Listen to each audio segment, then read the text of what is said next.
በተለያየ መንገድ የሚመጡ መናፍስቶችን እንዴት አድርገን እንሰራ? የመጀመሪያው በራስ አካል ላይ ያሉ መናፍስትን ማሰር ነው ይላል። በስጋችን፣ በደማችን፣ በጭንቅላታችን፣ በአይናችን፣ በመላው አካላችን ላይ ያሉ መናፍስትን ይሄ ራሳችንን የግል ማንነታችን ብቻ የሚመለከት የመናፍስት የማሰር አካሄድ ነው ማለት ነው። ከእግር ጥፍራችሁ አንስቶ እስከ ጭንቅላታችሁ ድረስ ያሉ መናፍስትን ጠርታችሁ በስላሴ ስም፣ በኢየሱስ ክርስቶስ ስም፣ በድንግል ማርያም ስም ከራስ ጠጉሬ እስከ እግር ጥፍሬ ባለ የሰውነት ክፍሌ ውስጥ የተደበቃችሁ የጥፋት መናፍስት፣ እርኩሳን መናፍስት ሁላችሁም ሰራዊታችሁን ከአካል ክፍሎቼ ላይ በመሰብሰብ በአንድነት ግንባር ላይ ታስራችኋል እያልን የመስቀል ምልክት እየሰራን መናፍስቱን ከኛ አካል ላይ ስበን ግንባር ላይ ማሰር አለብን ማለት ነው። ሌላው በተጨማሪ ደግሞ አሁንም እነዚህን መናፍስቶች ለማሰር መቁጠሪያችሁን ይዛችሁ መቁጠሪያችሁን በማንሳት መላው ሰውነታችሁን እየቀጠቀጣችሁ መላው ሰውነታችሁን እየመታችሁ መታመታ እያደረጋችሁ ከእግራችሁ ላይ በእግራችሁ በኩል የገባ ደንቃራ ሆኖ የገባ መንፈስ ካለ፣ ጮቤ ረግጣችሁ የገባ መንፈስ ካለ እጃችሁን እየመታችሁ በእጃችሁ በኩል የሰላቢ መንፈስ ሆኖ የገባ በገንዘብ በተለያየ ነገር በንክኪ የገባ መንፈስ ካለ እጃችሁን መታመታ እያደረጋችሁ ግንባር ላይ ታሰሩ እያላችሁ ማሰር ያስፈልጋል። ከአካላችሁ በአጠቃላይ ጭኖቻችሁ አካባቢ በተለይ ደግሞ ሆድ፣ ጨጓራ ህመም ያለባችሁ ሰዎች የጨጓራ መተት ሆነው የገቡ ሰው መናፍስቶች ካሉ ሆዳችሁን በመቁጠሪያ እየመታችሁ ሆድ ላይ ያላችሁ መናፍስት በአጠቃላይ ግንባር ላይ ታሰሩ እያሉ ሁሉም ግንባር ላይ ታሰሩ የሚባለው ከዚህ በፊት ባሉ ትምህርቶች ተመልክተናል። ግንባር ሌጣ የሆነ ቦታ ስለሆነ ምንም ነገር ማድረግ የማይችሉበት ቦታ ስለሆነ ግንባር ላይ ታሰሩ ይላሉ ቅዱሳን አባቶቻችን። በተለያየ ትምህርት ላይ ታሰር እያሉ ግንባር ላይ እየታሰረ በመስቀል እንዲቃጠልና በስግደት እንዲቃጠል የተመቸ ቦታ ስለሆነ ግንባር ላይ እንድታሰር መናፍስትን ያዛሉ ማለት ነው። ስለዚህ አንደኛው በቃል ጠርታችሁ በቃል ውስጥ የእግዚአብሔር መለኮታዊ ስሞችን ጠርታችሁ ቅዱስ ኤልሻዳይ፣ ቅዱስ አዶናይ፣ ቅዱስ ያህዌ ጸባኦት የሆንክ አምላካችን መድኃኒታችን ኢየሱስ ክርስቶስ ሆይ በስጋዬ ላይ በደሜ ላይ ያሉ እርኩሳን መናፍስትን እሰርልኝ ብለን ሁሉንም መናፍስቶች ግንባር ላይ ታስሮ ማድረግ እንችላለን። በተጨማሪም ደግሞ በመቁጠሪያ ሰውነታችንን እየመታን በተለይም አይነ ጥላ ጭንቅላት ላይ ነው የምትቀመጠው። ጭንቅላት ላይ በጣም ጠቋርም እንደዚሁ ጭንቅላት ላይ ነው የሚቀመጠው። የፍልስፍና የኦሾ የሚባሉ መናፍስቶችን ብዙ ጊዜ ጭንቅላት ላይ ነው የሚቀመጡት። ይሄ የሚያፈላስፉ እኔ አዋቂ ነኝ እንድንል የሚያደርጉ ወይም ደግሞ የሚያመጻድቁ መናፍስቶች ብዙ ጊዜ ጭንቅላትን ነው የሚቆጣጠሩት። ስለዚህ ጭንቅላታችንን መታ ማድረግ በተለይም ደግሞ ሴቶቻችን ብዙውን ጊዜ ፀጉራችሁን ወደታች አውርዳችሁ ስለምትጠቀሙ እዚህ አካባቢ የመምታት ብዙ ጊዜ መናፍስቶች እዚህ አካባቢ ላይ ይቀመጣሉ። ማጅራት ላይ አንዳንድ ሰዎች እንዲዝቅ ማለት የሚከብዳቸው አሉ።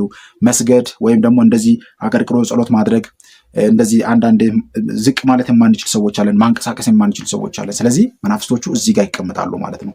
ይሄን እንዳይሆን በመቁጠሪያ ይሄንን ቦታ መምታት ያስፈልጋል። ፀጉራችሁን ይዛችሁ በመቁጠሪያ የመታችሁ ሁሉም መንፈሶች ከዚህ ጋር ተነስተው ግንባር ላይ እንድታሰሩ ማድረግ መቻል አለብን ማለት ነው።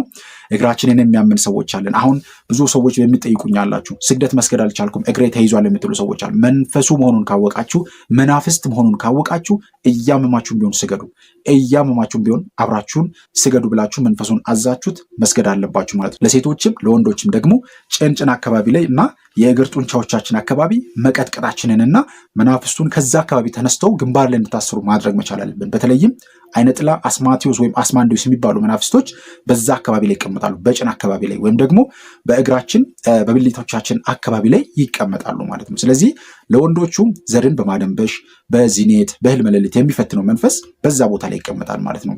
ለሴቶችም ደግሞ በዛው ቦታ ላይ ይሆንና አንድም የወር አበባን በማዛባት እንደዚሁም ደግሞ ማግባት በሚፈልጉ ሰዓት ላይ ያንን ቦታ ተቆጣጥረው ወንድ ከሆነ ሚስቱ ነኝ ይላል፣ ሴት ከሆነች ደግሞ ባሏ ነኝ በሚልበት እዛ ቦታ ላይ አርፎ ተቀምጦ እንደፈለገ ያጫውታል። ሌላው ደግሞ ዘርን ያበላሻል ወይም ደግሞ ልጅ እንዳይወለድ ያንን ቦታ ተቆጣጥረው ለሴቶች በቀጥታ ከማህፀን ጋር በተገናኘ ትልቅ ፈተና እየሆነ ያስቸግራል። እነሱንም ለማሰር እንዲህ እያልን ማሰር እንችላለን። በስላሴ ስም፣ በኢየሱስ ክርስቶስ ስም፣ በድንግል ማርያም ስም ከራስ ጠጉሬ እስከ እግር ጥፍሬ ባለው የሰውነት ክፍሌ ውስጥ የተደበቃችሁ የጥፋት መናፍስት፣ እርኩሳን መናፍስት ሁላችሁም ሰራዊታችሁን ከአካል ክፍሎች ላይ በመሰብሰብ ሁላችሁም ግንባር ላይ ታስራችኋል ብለን በመስቀል ምልክት እናደርጋለን ማለት ነው። ስለዚህ መንፈሱ ግንባር ላይ ይታሰራሉ፣ ስራቸውን ያቆማሉ። ይሄ የእምነት ጉዳይ ብቻ ነው ማለት ነው። ሁለተኛው ውድ ቤተሰቦቼ ከራስ አካል ውጪ በዙሪያ ባሉ ሰዎች ውስጥ ያሉ መናፍስትን ማሰር። እንዲህ እያልን እናስራለን።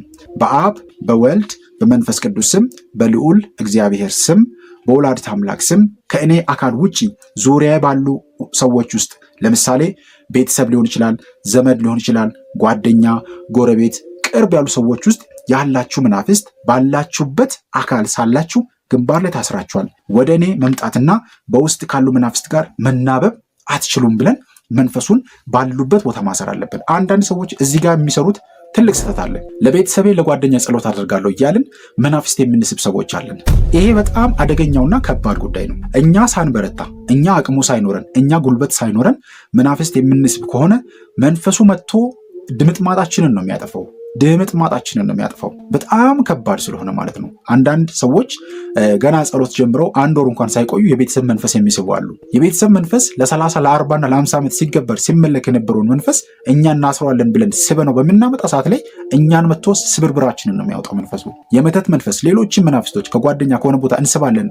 በእርግጥ እኛ ይህን የምናደርገው ከመልካም ነገር አስበን ነው፣ በመልካም ነገር አስበን ነው። ግን መንፈሱ ይህንን በምታደርጉ ሰዓት ላይ ቀጥታ ተጠርቶ የተጠራበትን ነገር ይመጣል። እኔ ጋር መታ ታሰር ብለን እኛ በምናደርግ ሰዓት ላይ አብረኝ ስገድ ብለን በምንናገርበት ሰዓት ላይ መንፈሱ ይመጣል። ስለዚህ መጥቶ ግን እኛን ድምጥማጣችንን የሚያጠፋው እኛ የጸሎት የስግደት በተለይም ደግሞ በቅዱስ ቁርባን ያልታተምን ከሆንን በጣም ያስቸግረናል ማለት ነው። እና ስለዚህ መናፍስት የምትስቡ ሰዎች፣ መናፍስት ከጓደኛ ከቤተሰብ የምትስቡ ሰዎች በጣም ጥንቃቄ ልታደርጉ ይገባል። መናፍስቶቹን የምታደርጉት ምንድን ነው?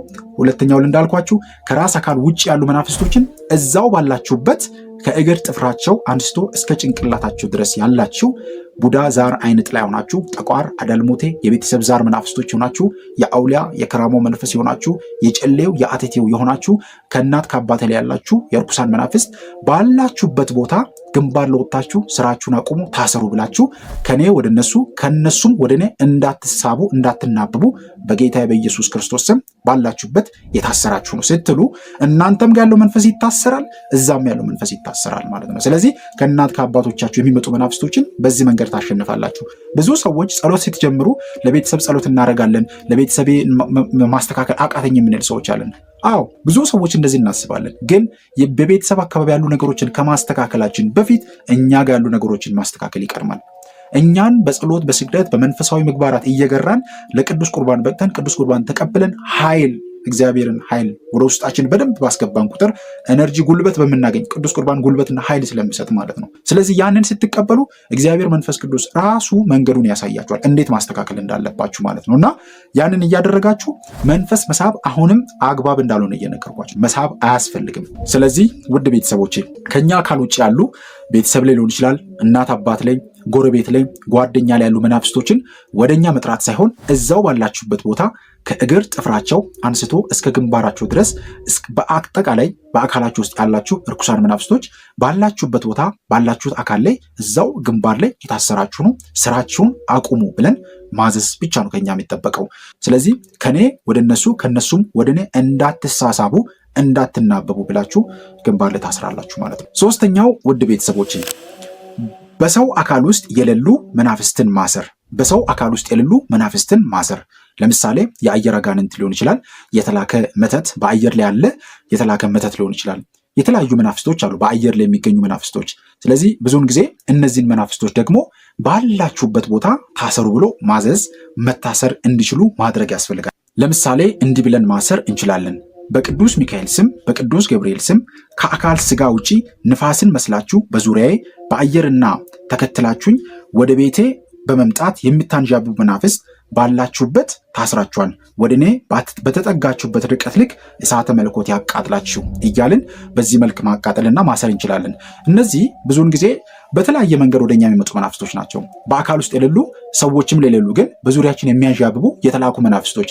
ብዙውን ጊዜ መተት በሚላክበት ጊዜ ቀጥታ እንደመጣ የተላከበትን ስራና ዓላማ አይፈጽምም። መጥቶ ጊዜና ሰዓት ይጠብቃል። ስለዚህ ያም መንፈስ ቢሆን ወደኛ ገብቶ ስራውን እንዳይሰራ ምን እናደርገዋለን? እናስቆመዋለን ማለት ነው። የተላኩ መናፍስቶች የእኛን ደካማ ጎናችንን ይፈልጋሉ፣ አብ ውስጣችን ገብቶ ስራ ሊሰሩ ማለት ነው። መንፈሱ እንደተላከ ቀጥቶ አይገባም። ብዙውን ጊዜ እንደዚህ አይነት ስራ የሚሰራው የጥላ ወጊ መንፈስ ነው።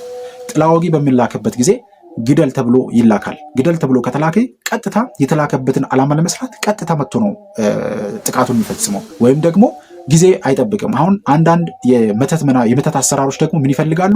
እንደ ግብሩ ነው፣ እንደሚደረግለት ግብር ይደረጋል። ነገር ግን ጥላ ወጊ ወይ በሰውየው ፎቶ ነው የሚደረገው፣ ወይም ደግሞ በሰውየው ልብስ ነው የሚደረገው፣ ወይም ደግሞ በሰውየው ምስል ሊሆን ይችላል። በተለያየ ነገር ይደረጋል ማለት ነው። ስለዚህ ልክ ለምሳሌ የጭንቅላት የራስ ምታት ህመም ይሁን ተብሎ የተላከ እንዲደረግ ከተደረገ እዛ የሰውየውን ፎቶ ግንባሩን ወይም ጭንቅላቱን በሚነካ ሰዓት ላይ ሰውየው እዚህ ይታመማል ማለት ነው። ልቡ በሚነካ ሰዓት ላይ ልብ አመመኝ የምንል ሰዎች አለን። በአጋጣሚዎች ልብ አመመኝ የምንል ሰዎች አለን። ሆዴን ቆረጠኝ፣ በአጋጣሚ ሆዴን ቆረጠኝ የምንል ሰዎች አለን። እዛ የጥላ ወጊው መንፈስ ልክ በተደረገበት ነገር ላይ ሲሰራ ሲነካ እኛ እንታመማለን ማለት ነው። እግራችን ሲወጋ እዛ እግራችንን ሲወጋን እዚህኛ በእግራችን ታማም እንሆናለን ማለት ነው። የትኛውን መንፈስ በሚላክበት ጊዜ ቀጥታ መጥቶ እኛን አያጠቃንም። ለምሳሌ ይጠባበቃሉ። የሚጠባበቁ መናፍስቶች አሉ። የተዘናጋንበትን ጊዜ፣ ጸሎት ያቆምንበትን ጊዜ፣ መንፈሳዊ ነገራት ያላደረግንበትን ጊዜ ጠብቁና ያችን ሰዓት ጠብቀው ከዛ ነገር የተዘናጋንበትን ሰዓት ጠብቀው ይገቡብናል ማለት ነው። ስለዚህ እነዚህ መንፈሶች ስራቸውን እንዳይሰሩ ምን መደረግ አለባቸው? ባሉበት ቦታ እንድታሰሩ ማድረግ አለብን። ሌላው የአየር አጋንንት ነው። የአየር አጋንንት በዙሪያችን እየሆነ መረጃን የሚቀበል መንፈስ ነው። ለሌሎች መናፍስቶች መረጃን የሚያቀብል ነው። ውስጥ አይነ ጥላለች፣ ከአይነ ጥላ ጋር በመናበብ መረጃን ይሰጣል ማለት ነው። መረጃ የሚያነፈንፉ መናፍስቶች የሚባሉት አይነ ጥላ፣ የአየር አጋንንት፣ ቡዳ የምንላቸው ናቸው። የዛሩ መናፍስት እንዳለ ሆኖ ማለት ነው። እና ይህንን ስራ በመስራት ይፈትኑናል ማለት። ስለዚህ እነዚህ መንፈሶች ወደኛ እንዳይቀርቡ እዛው ባላችሁበት ታሰሩ ብለን ልናዛችሁ ይገባል ማለት ነው። ወደኛ እንዳትቀርቡ በጌታ በኢየሱስ ክርስቶስ ስም ታስራችኋል። መለኮታዊ የእግዚአብሔር መለኮታዊ ስሞች ያቃጥሏችሁ። ቅዱስ ኤልሻዳይ፣ ቅዱስ አዶናይ፣ ያህዌ ጸባኦት የሆነው እነዚህ መለኮታዊ ስሞች ባላችሁበት ቦታ ያንድዷችሁ ብለን ልናስር ይገባል። ሌላው ደግሞ ምንድነው? በቀን ውሏችን በተለያየ መንገድ ውስጥ ከተለያዩ ሰዎች ጋር እንገናኛለን። ለምሳሌ ነጋዴ ከሆንን የተለያዩ ገንዘቦችን እየተቀበልን በገንዘብ በተለያየ ነገር የምንውል ሰዎች አለን። በምቀኛ የተነሳ ሰው ለምሳሌ የሆነ ነገር ማድረግ በሚፈልግ ሰዓት ላይ እናንተ ወደ ቤት በምትሄዱ ሰዓት ላይ መንፈሱን ይላክባቸዋል። መንፈሱ የሰላቢ መንፈስ ሆኖ ሊመጣ ይችላል። ያ መንፈስ መጥቶ እናንተ ላይ ስራ እንዳይሰራና ያ መንፈስ አብሯችሁ ወደ ቤት እንዳይገባ ከውጪ በሰው አካል ላይ የሌሉ ግን የተላኩ መናፍስቶች ከሆኑ ያንን መንፈስ ማስቆም ይቻላል። አንድም ይሄ መንፈስ በገንዘብ ሲመጣ ከሰው አካል የተነሳ መንፈስ ሊሆን ስለሚችል፣ ሁለተኛውን መንገድ ደግሞ ተጠቅመን እዛው ባለህበት ታሰር ብለን በጸሎት ሰዓታችን ላይ ልንናገር ይገባል። ወደ ጸሎት ቦታ ከገባን በኋላ እነዚህ ሶስቱን ነገሮች በማድረግ አንደኛው በአካላችን ውስጥ ያሉ መናፍስቶችን ማሰር፣ ሁለተኛው ደግሞ ከኛ አካል ውጪ በጓደኛ፣ በቤተሰብ፣ በስራ ቦታ በተለያየ ነገር ያሉ ሰዎችን ላይ ያሉ መንፈሶችን ማሰር ያስፈልጋል። ሶስተኛው ደግሞ እኛ አካልም ላይ የሌሉ በሰዎች አካልም የሌሉ ግን በአየር ላይ የሚሽከረከሩ መናፍስቶችን ማሰር ያስፈልጋል።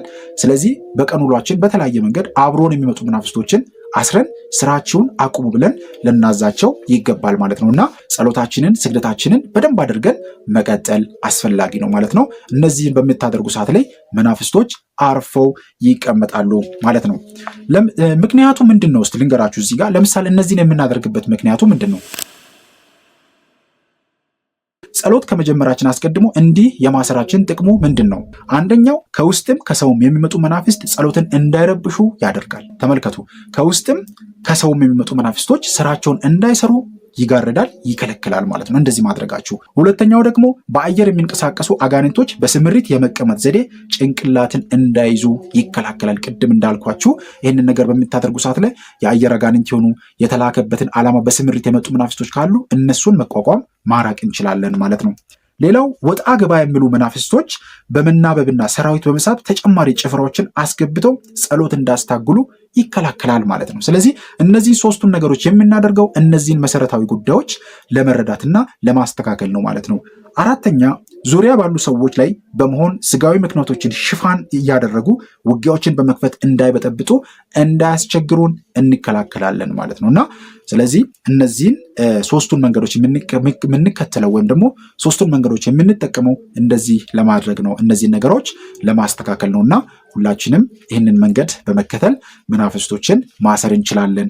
በጸሎታችን፣ በመንፈሳዊ ህይወታችን ውስጥ፣ በአምልኮት ህይወታችን ውስጥ ጠቃሚና ከእግዚአብሔር አምላካችን ጋር ጸሎታችን በአግባቡ ደርሶ ፍሬያማ ህይወትን እንድናፈራና መንፈሳዊ ህይወታችን የተስተካከለ የተሻለ እንዲሆን ይህንን መንገድ መከተል ያስፈልጋል። ቤተሰቦቼ እግዚአብሔር አምላካችን ከሁላችን ጋር ይሁን። ሀገራችንን ኢትዮጵያን ሰላም ያደርግልን። ስለዚህ እነዚህን መንገዶች በመከተል ጸሎታችንን፣ ስግደታችንን በአግባቡ ማድረግ እንችላለን። የዛሬው ትምህርታችን ይህንን ይመስላል። ከወደዳችሁት ይጠቅማል፣ መረጃ አግኝተናል ብላችሁ ካሰባችሁ ቪዲዮን ለብዙ ሰዎች እንዲደርስ ሼር አድርጉ። ላይክ እና ሰብስክራይብ እያደረጋችሁ ብዙ ሰዎች እንዲማሩ እናድርግ። ምክንያቱም ዛሬ ሰዎች በተለያየ መንገድ በመናፍስት መከራ ውስጥ እንገኛለን። ጊዜው በራሱ በተለያየ መንገድ መከራ እያሳየን እየተፈተንን በተለያየ መንገድ በፈተና ውስጥ ያለ ነው። እንኳን ዝም ብለን ተቀምጠን ጸሎትም ስግደትም እያደረግን በጣም በብዙ መንገድ እየተፈተንን ስላለን እግዚአብሔር አምላካችን ኃይል ጉልበት እንዲሆነን ከእግዚአብሔር አምላካችን ጋር እንድንኖር ልንበረታ ልንጠነክር ይገባል እላለሁኝ። ይቆየን። አሜን።